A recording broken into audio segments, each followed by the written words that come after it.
예수님이 직접 가르쳐 주신 주기도문은 이 하나님을 향한 세 가지 기도와 또 우리 인간의 필요를 위한 세 가지 기도로 되어 있죠. 지난 시간까지 이 하나님을 향한 세 가지 기도를 살펴보았습니다. 하나님의 이름이 거룩히 이 여김을 받는 것, 그리고 하나님 나라가 이 땅에 임하는 것, 그리고 하나님의 뜻이 이 땅에 성취되는 것은 우리 성도가 먼저 구해야 할 것들입니다. 이 세 가지 기도는 예수님의 소원이자 우리 모든 성도들의 간절한 소원이 되어야 합니다. 하지만 이것이 기도의 내용 전부는 아니죠. 이 주기도문의 이 전반부가 하나님께 초점을 맞춘 것이라면 오늘부터 살펴볼 이 세 가지 기도는 우리의 필요에 초점을 맞춘 것입니다. 자, 우리의 필요를 위한 기도는 크게 세 가지죠.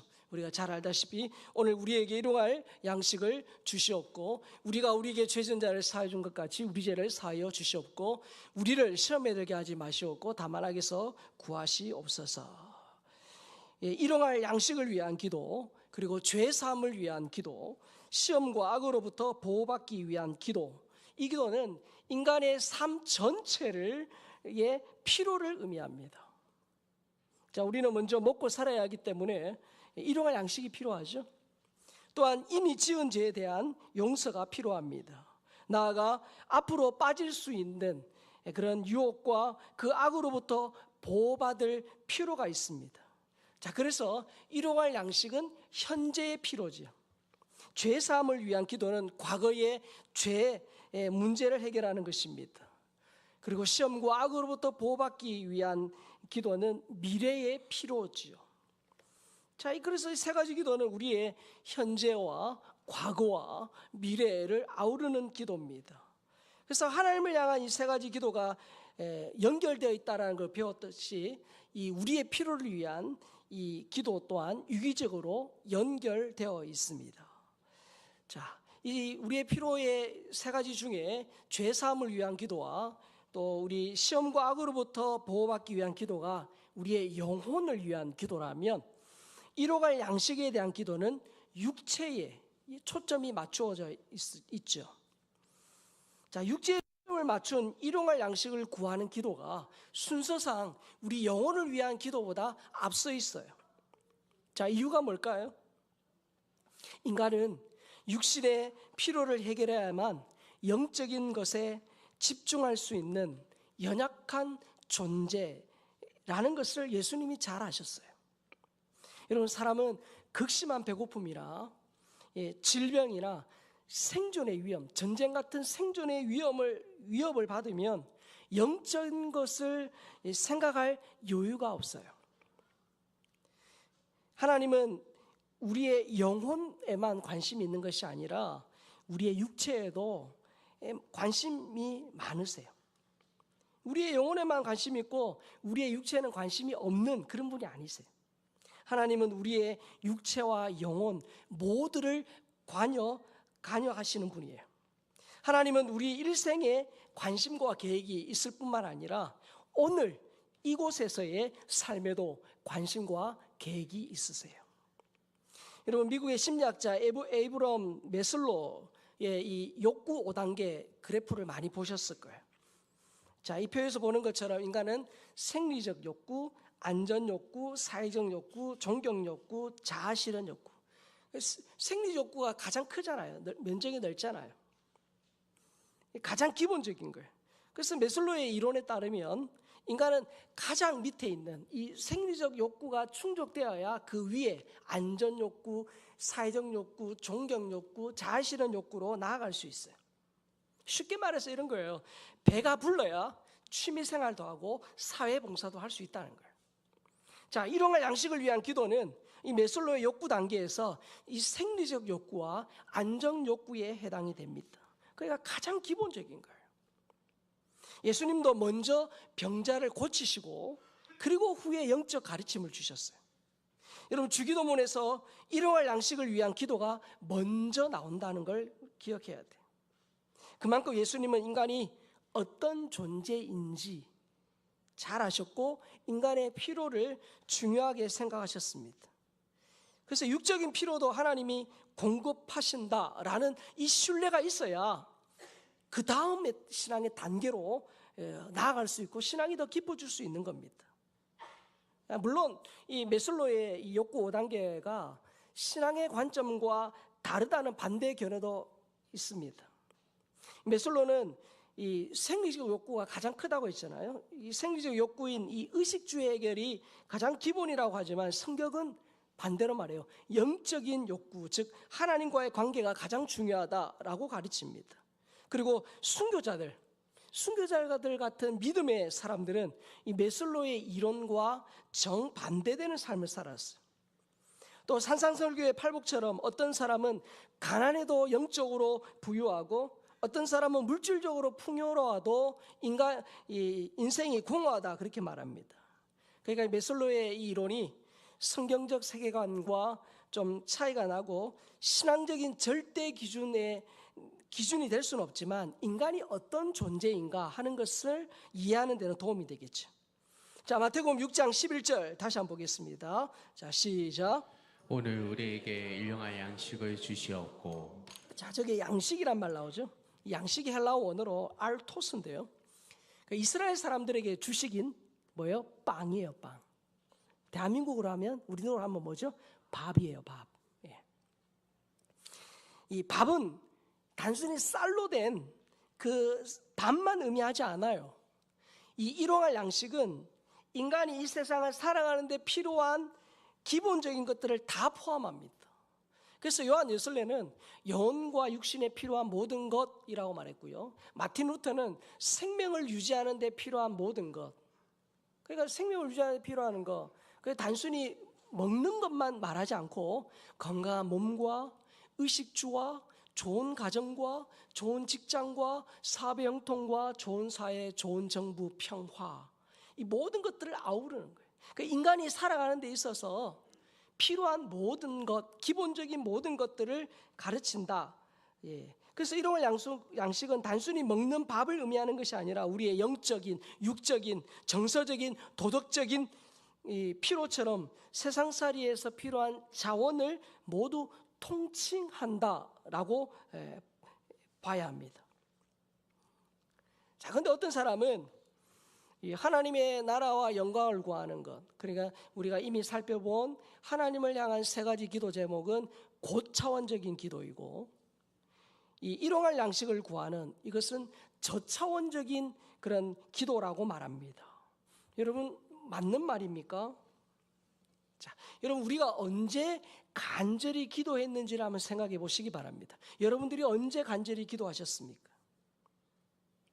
우리의 처음 기도 제목은 모두 일용할 양식에 관한 거예요. 처음부터 하나님의 이름, 하나님의 나라, 하나님의 뜻을 위해 기도하지 않았어요.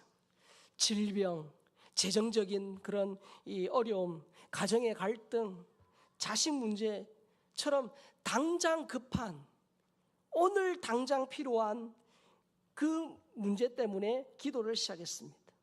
그래서 일용할 양식은 우리가 처음 기도를 시작하게끔 만들어준 기도 입문용 제목이에요. 그래서 여러분, 일용할 양식을 구하는 기도는 예수님이 가르쳐 주신 기도예요. 그렇죠? 그래서 마땅히 해야 되고 거리낌이 없이 해야 돼요. 단지 어떻게 해요? 하나님을 향한 기도보다 먼저 구하거나 오직 이 기도에만 머물러 있어서는 안 된다는 거예요. 그래서 우리가 지금 주기도문을 배우면서 우리가 먼저 하나님의 이름과 하나님의 나라와 하나님의 뜻을 구한 이후에 예수님이 가르쳐 주셨기 때문에 당연히 거리낌이 없이 우리의 필요, 지금 여러분들에게 필요한 것, 오늘 필요한 것, 그것을 당연히 구하셔야 돼요. 자, 근데 어떤 사람은 현대 한국에서 일용할 양식을 위한 기도가 필요한가라고 질문해요. 왜냐? 우리나라 뭐 한 30년, 40년, 50년 전에는 진짜 하루 먹고 사는 것에 가 가장 중요한 그런 문제였지 않습니까? 근데 지금 어때요? 일용할 양식이 아니라 몇 달치 먹을 양식도 있어요. 근데 왜 이런 기도를 해야 하는지 모르겠다라고 말합니다. 북한 동포나 시리아 난민이 이런 기도를 한다면 이해가 되지만 한국에서 이런 기도가 필요한지 의아해요. 자, 여러분 어떻게 생각하세요? 하지만 일용할 양식을 위한 기도는 모든 성도에게 다 필요합니다. 자, 필요하지 않다면 예수님이 가르쳐 주지 않으셨을 거예요. 자, 우리에게 일용할 양식을 위한 기도가 필요한 이유를 세 가지 관점에서 한번 살펴보겠습니다. 자, 일용할 양식을 위해 기도해야 하는 첫 번째는 뭐냐? 바로 신앙적인 이유 때문이에요. 신앙적인 이유로 매일 하나님을 신뢰하며 살기 위해서입니다. 자, 여러분, 예수님이 일용할 양식을 구하라고 하셨어요. 한꺼번에 한 달이나 6개월 양식을 구하지 않고 왜 매일의 양식을 구하라고 하셨을까요? 예수님은 이 기도를 통해서 우리를 훈련시키세요. 매일 하나님을 의지하는 신앙 훈련.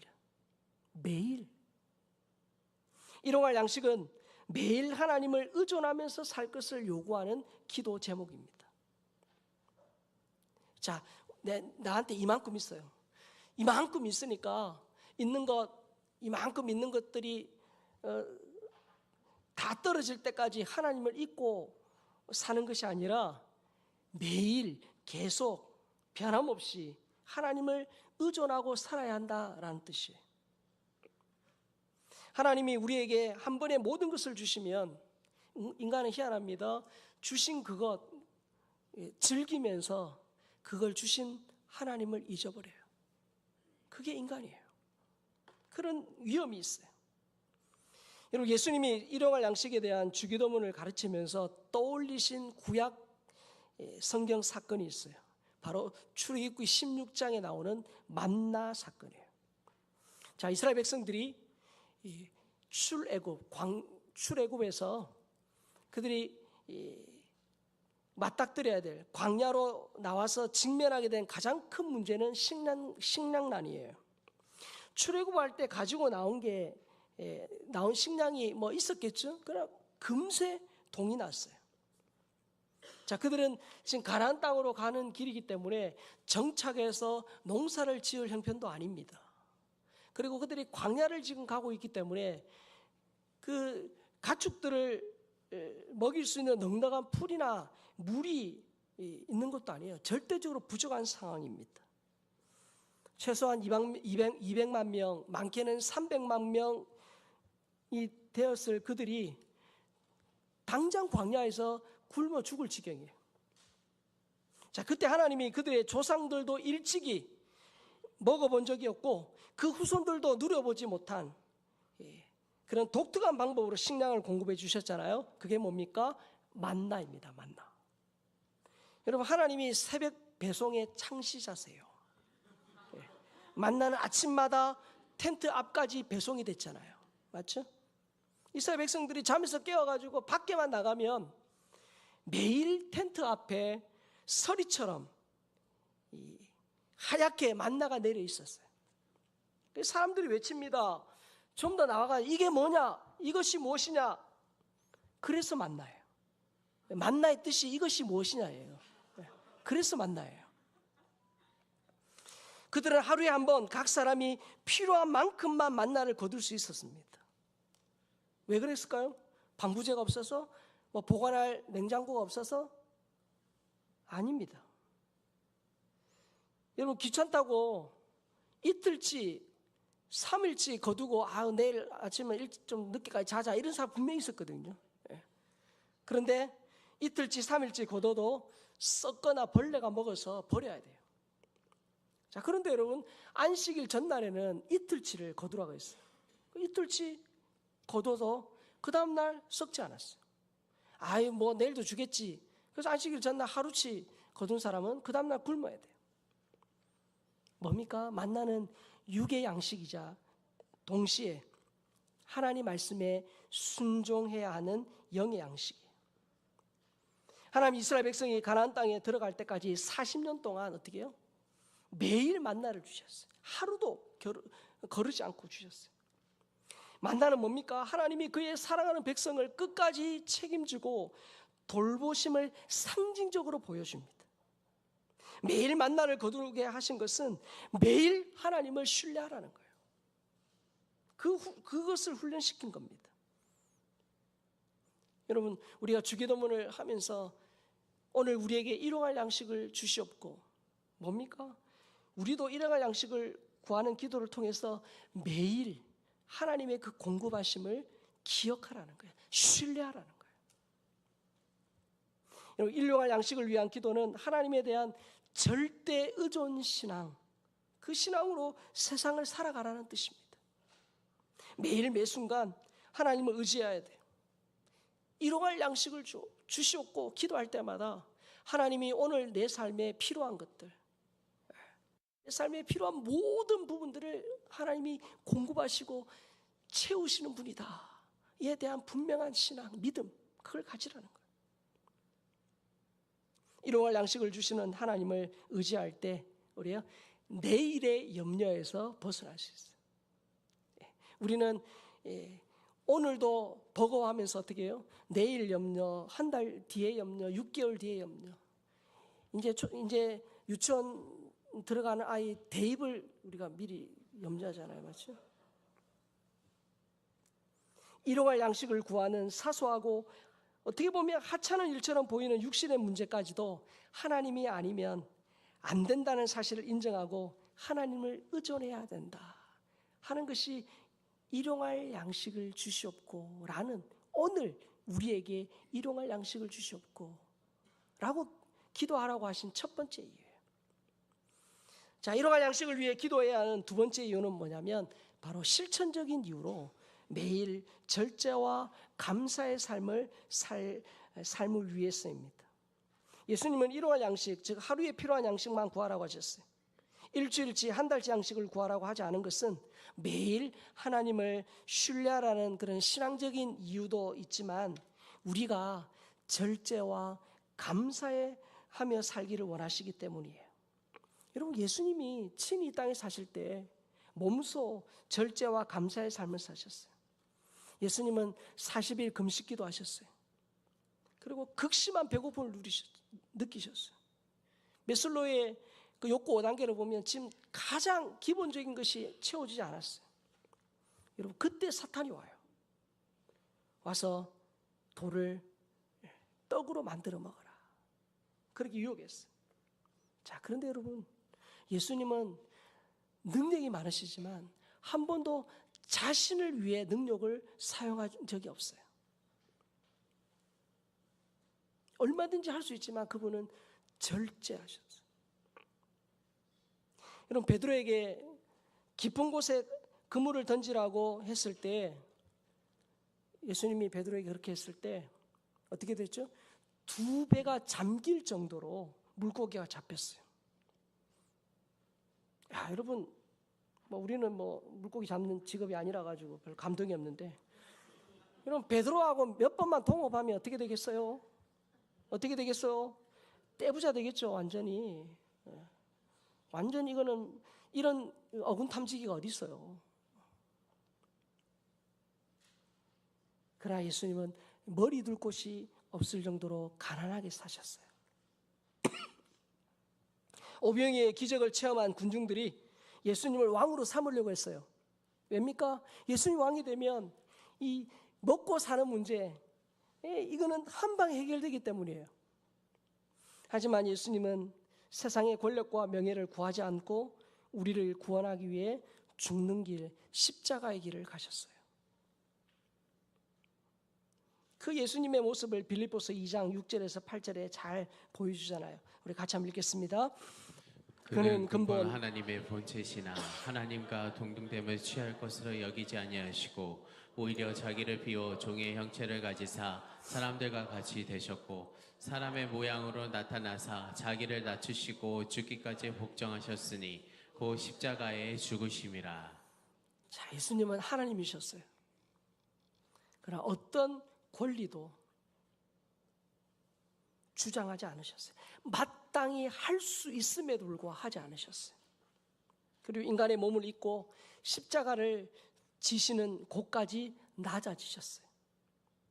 십자가에서 극심한 고통을 끝까지 견디셨죠.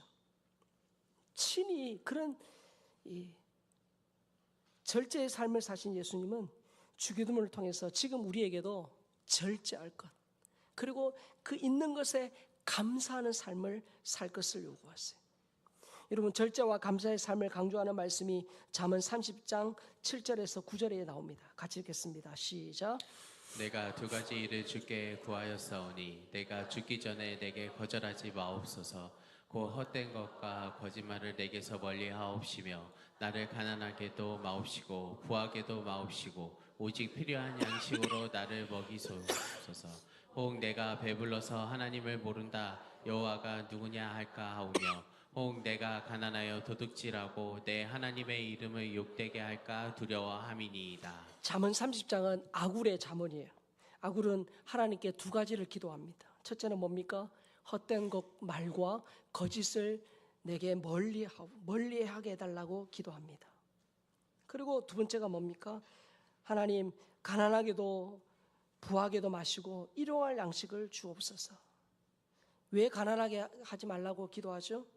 너무 가난하면 생존을 위해서 도둑질 같은 죄를 범할 유혹이 커지기 때문이에요. 반대로 너무 부하면 그 돈 의지하면서 돈 쓰는 재미에, 돈 버는 재미에 어떻게 해요? 교만해져요. 그래서 하나님을 잊어버릴까 염려해서 그런 기도를 한 겁니다. 인간이 이런 존재.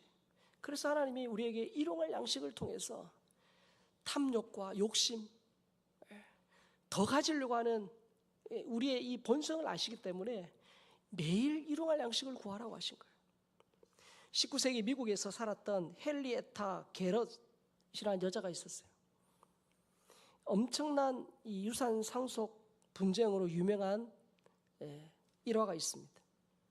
이 헨리에타는 남편인 존 게럿이 사망한 후에 홀로 살았어요. 근데 남편이 죽으면서 많은 유산을 물려줬는데 그 유산을 가지고 있으면서 자신도 그 유산을 더욱 돈을 불려서 거액의 자산을 소유하게 됐어요. 자, 그런데 그녀가 유언 한마디도 없이 1,700만 달러라는 엄청난 돈을 남겨놓은 채 81세에 죽었어요. 1,700만 달러. 우리는 우리 돈이 아니니까 눈 깜짝 안 하잖아, 맞죠? 이런 1930년도에 1,700만 달러가요. 지금 2025년 기준으로 약 2억 8천만 달러. 그러니까 감이 안 오죠? 예. 하나로 4,048억 원이에요. 예. 이제 조금 감이 오세요? 그러니까 여러분 4,048억이라는 어마어마한 돈을 그냥 유언도 없이 갑작스럽게 그렇게 죽으니까 막 세계적인 이 유산 소송이 벌어졌어요. 그녀에게는 직계 가족이 없어요. 그러니까 공식적인 유산 상속자가 없다는 얘기죠. 자, 그런데 그녀의 유산이 공개되자 수천 명의 사람이 거짓으로 가족이라고 그렇게 주장하면서 소송을 제기했어요. 미국 전역뿐만 아니라 75개국에서 상속을 요구하는 사람들이 나타났어요. 어떤 사람들은 그녀와의 관계를 입증하려고 교회 기록, 결혼증명서, 출생증명서까지 위조했어요. 그래서 이 유산을 둘러싼 법적 소송은 무려 30년 동안 지속이 됐어요. 뭔죠? 인간이 이런 존재예요. 인간의 탐욕이 만든 비극이에요. 여러분, 사도 바울도 말세를 사는 우리에게 이렇게 교훈하잖아요. 디모데전서 6장 8절에서 10절입니다. 같이 읽겠습니다. 시작. 우리가 먹을 것과 입을 것이 있은즉 족한 줄로 알 것이니라. 부하려 하는 자들은 시험과 올무와 여러 가지 어리석고 해로운 욕심에 떨어지나니 곧 사람으로 판멸과 멸망에 빠지게 하는 것이라. 돈을 사랑함이 일만 악의 뿌리가 되나니 이것을 탐내는 자들은 미혹을 받아 믿음에서 떠나 많은 근심으로써 자기를 찔렀도다. 자, 여러분, 인간은 오늘의 양식에만 만족하지 않아요. 평생의 양식을 탐합니다. 나뿐만 아니라 자녀의 평생의 양식을 탐하는 게 인간이에요. 자, 그래서 그런 우리를 우리를 잘 아시고 예수님이 일용할 양식을 구하라. 그래서 일용할 오늘 하루에 주신 것에 족한 줄로 알고 탐욕 부리지 말고 오늘 주신 것에 감사하라 라는 것을 우리에게 가르쳐 주세요. 금방 읽은 말씀처럼 돈을 사랑함이 일만하게 뿌리다. 이것을 탐내는 자들은 미혹을 받아 믿음에서 떠나 많은 근심으로 자기를 찔렀도다. 그래서 예수님이 우리 인간이 얼마나 탐욕스러운 존재인지를 아시고 이 주기도문을 통해서 하루에 족한 것 그것에 감사하고 절제하는 삶을 살기를 원하시죠. 자, 일용할 양식을 위해 기도해야 하는 세 번째는 뭐냐? 관계적 이유로 매일 이웃과 나누는 삶을 살기 위해서요.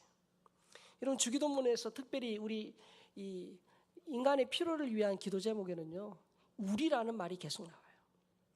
예수님 뭐라고 하셨어요? 나의 양식이 아니라 우리의 양식을 구하라고 하셨어요. 인간의 필요를 위한 세 가지 기도의 공통점이 뭡니까? 우리라는 공동체의 기도예요. 주기도문은 개인의 필요만이 아니라 공동체의 필요를 생각하는 기도입니다. 나의 먹을 것만을 기도하지 말고 다른 사람의 일용할 양식에도 관심을 가지라는 뜻이에요. 다른 사람에 대한 책임감을 가지라는 메시지죠. 나의 탐욕이 형제를 굶주리게 하거나 아프게 하지 않는지를 돌아보라는 것입니다. 여러분, 우리는 예수 그리스도의 피로 한 가족이 되었어요. 그래서 일용할 양식이 없어 영적인 삶을 사는데 어려운 사람에게 일용할 양식을 나누어야 할 책임이 있어요. 왜? 한 가족이기 때문이에요. 여러분, 초대교회는 성령으로 충만하게 되자 공동체 안에 일용할 양식이 없는 지체들을 위해서 자발적으로 자기의 것을 나누었어요. 하나님은 우리가 자신의 필요만을 위해 기도하는 사람이 되지 않기를 원하세요. 여러분, 이스라엘에는 지도를 보면 북쪽에는 갈릴리 호수가 있어요. 그리고 남쪽에는 뭐가 있어요? 사해가 있어요. 자, 지도 보시면 화면 위쪽에 하얗게 작은 게 갈릴리 호수고 아래쪽에 조금 더 큰 하얗게 된 게 사해예요. 여러분, 갈릴리 호수, 저 위쪽에 있는 갈릴리 호수는 그 헐몬산, 그래서 요단강에서부터 이렇게 흘러 들어온 물이 계속 들어와요. 들어오는데 이 물이 밑으로 다시 남쪽으로 아래쪽으로 흘러내려가요. 갈릴리 호수는 물이 흐르기 때문에 맑고 다양한 생물들이 서식해요. 그래서 갈릴리 주변의 사람들에게 식수와 어족 자원을 제공합니다. 그래서 많은 사람을 살리는 생명의 강이에요. 그러나 저 밑에 있는 사해는 해수면보다 약 430m가 낮아요. 지구상에 가장 낮아요. 그러다 보니까 요단강물이 들어와서 다시 빠져나갈 데가 없어요. 그저 사해는 계속 받아들이기만 하는 거예요. 그래도 이 담수이긴 하지만 그 안에도 소금기가 있기 때문에 계속 소금기가 쌓여가지고 일반 해수보다 염도 농도가 10배 이상 높습니다. 그래서 어떤 생물도 살 수 없어요. 그래서 사해예요. 죽음의 호수가 된 거예요. 여러분, 사해 이야기를 우리 인생으로 비유하자면 나의 건강, 시간, 재능, 지식, 물질, 삶의 기회, 그거를 계속 받기만 하고 나누지 않으면 영적으로, 정서적으로 메마른 인생이 돼요. 그의 삶에서 어떠한 생명적인 그런 열매를 거두기 어려워요. 주는 삶이 생명을 살립니다. 자, 오늘 우리 인간을 위한 이 첫 번째 기도 제목, 오늘 우리에게 일용할 양식을 주시옵고, 이 기도는 뭐라고 했어요? 매일 하나님을 의지하게 하는 훈련, 신앙적인 이유로 매일 하나님을 의지하며 살라는 의미예요. 그리고 실천적인 그런 교훈으로 탐욕을 버리고 절제와 감사의 삶을 살라는 그런 이유로 우리에게 주신 기도예요.